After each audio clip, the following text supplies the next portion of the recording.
তারে মুখ দেখবো, তারই সঙ্গে আমার মেয়ের বিয়ে দেবো।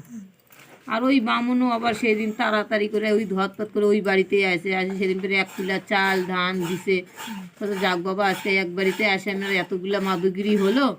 নিয়ে যাতেই ওই রাজা বাড়াই দেখতে পাইছে, দারোয়ান দেখ বলছে যাও দারোয়ানে ওই বামুনের ডাকো।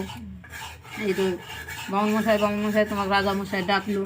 বলে আমাকে আজকে বেশি করে চাল টাল দিছে, না জানি রাজামশাই কিছু বলবে। এই বসে আসে এই বামুন রাজা আসলো। তো রাজামশাই কী বলবো বলো, আমি এখন বাড়ি যাব, আরও 2 গ্রাম ঘুরবো। হচ্ছে না, তোকে বাড়ি টাড়ি যেতে হবে না, আমার মেয়ের সঙ্গে তোর বিয়ে দেবো। তো তা কখনো হয়? আমি এক বৃদ্ধ লোক, আমার সঙ্গে কোনো দিন তোমার মেয়ের বিয়ে হয়? তোমার মেয়ে অন্য জায়গায় বিয়ে দেবা, ভালো ছেলে দেখে, ভালো ঘর দেখে, বর দেখে। হচ্ছে না, আমি তোমার সঙ্গেই আমার মেয়ের বিয়ে দেবো। অনেক অনুরোধ করার পরেও যখন মানে নাই, তখন ওই বিয়ে করার জন্য সব করছে। চাল ভাঙে ডাল করছে, ডাল ভাঙে চাল করছে।